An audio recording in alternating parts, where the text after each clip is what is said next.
Hello, in this video, we will explore the aspects identified over time to help decide the most suitable leadership style in a specific situation.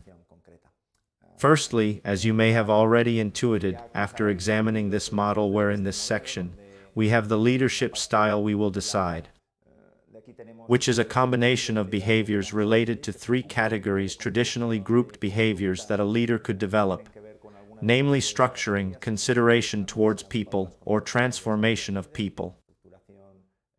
If we have to choose a leadership style based on the characteristics of people or the characteristics of the situation we are addressing in leadership models from a contingent perspective,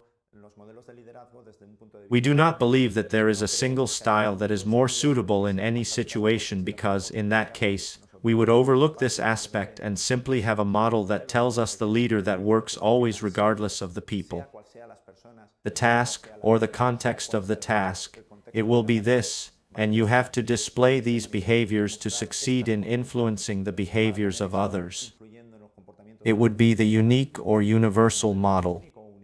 However, if you consider that depending on who the people are or the task or context, you have to choose one style or another, then we are in a contingent model, and it makes sense to ask ourselves, what things do we need to know to be able to decide which is the best style?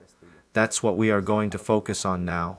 We will go into detail on the information the leader should know in order to or seek to have the situation identified and to know or be able to intuit which leadership style best fits this situation.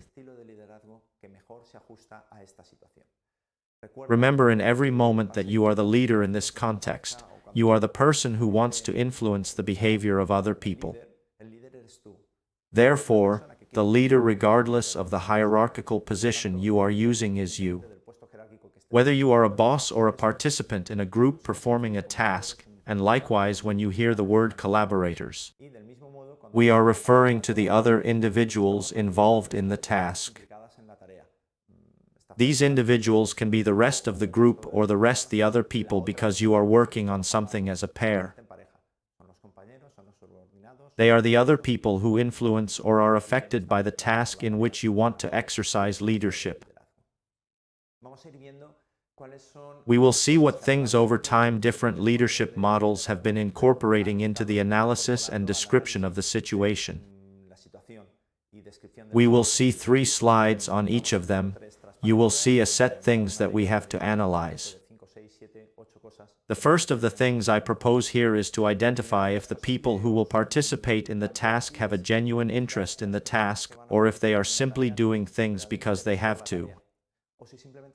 Because they have to survive or are obliged to do it, but fundamentally, the task does not interest them. They do not like the task, they do it because they have to, and they have no choice. This is something we should know, find out, or seek information to know, because this will greatly modify the way people behave. The next thing I have represented here is to know if people are satisfied with the other individuals who make up the group or with the organization they are included in. Also, if these collaborating individuals feel useful and recognized for the tasks they are performing, that is, that these tasks are useful for the group, for society, for the company, for our clients, and they also feel recognized because when they do things well, people tell them or they feel it. Likewise, it would also be important to know what knowledge and experiences individuals have to perform the tasks we are assigning, not the training they entered the company with. If they have a certain type of vocational training or a certain type of master's degree, or if they have been trained, we are not interested in their education, but their knowledge and training for the specific task we are assigning, which sometimes has nothing to do with the training they came with.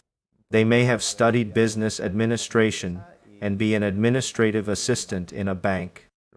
What we want to know is what are your skills for using the computer applications that they are asking you to use in the bank to make a deposit, to make a transfer, or to make a currency exchange. Those are the knowledge and experience we are interested in. On the other hand, another thing we would like to know is the years these individuals have been performing similar tasks. not the years they have been in the company, but the years they have been doing tasks similar to those we are assigning. The effect of being a long time performing a task makes individuals feel that they have certain acquired rights or certain knowledge or a certain special power, and we need to know this to adjust what our leadership style is when we communicate with them.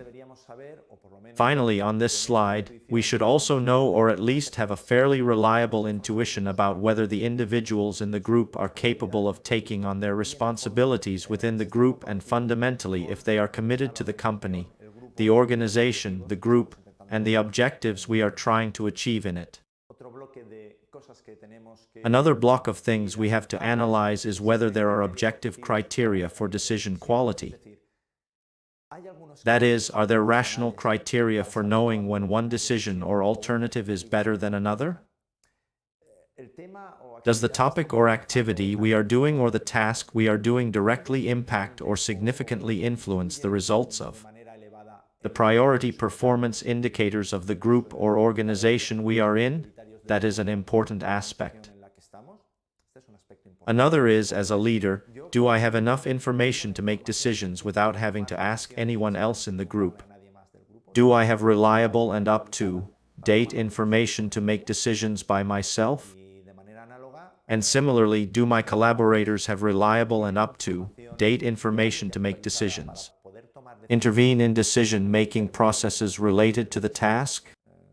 Another important aspect is the degree of problem structuring, that is, are we able to know what the current state of the situation is, where we want to go, and the exact steps to take at each moment to move from the current situation to the future? Do we have a protocol that tells us what to do at each moment? The more of this we have, the more structured the problem. If any of these three things start to get blurry or unclear, our problem begins to become unstructured or totally unstructured. Two other important aspects that are related but are two different nuances of different things. On the one hand, is it important that collaborators accept the decision for this decision to be effectively implemented? Do they have to be convinced by the decision that someone has made for this to happen? This is one aspect, and the other aspect is there a probability that decisions will be accepted if people do not intervene? These are two different things. On the one hand, is it necessary for people to accept and be committed to the decision for us to have a successful implementation?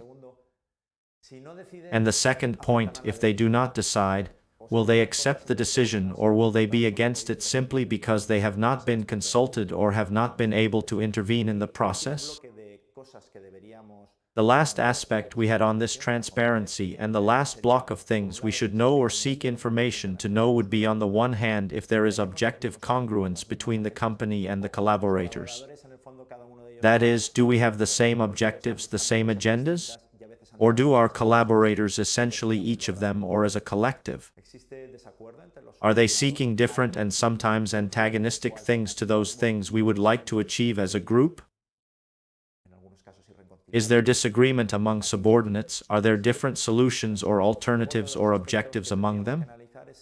Then another aspect we would have to analyze is if I, in my role as a leader, in the hierarchical position that it is, I am interested or predisposed to ensure that the individuals who are part of the group develop their decision-making abilities or prepare them to be able in the future to intervene in more complex or complicated decisions. Another aspect to consider is whether we are interested in deciding quickly if time is an important factor. Do we have time limitations and decisions have to be made in a time frame that will also expire quickly or not? We have enough time to take these decisions or perform the tasks? And finally, if there is any type of limitation due to, for example, the geographical dispersion of the participants that prevents us from coming together to decide or communicate. It is true that currently, technology has helped a lot to reduce the impact of this attribute. But this limitation still exists, or there are some limitations that due to urgency prevent you as a leader from interacting or communicating with other people. The set of all these attributes would allow us to know what aspects we need to identify to help decide which is the best leadership style as long as you are considering a contingent model.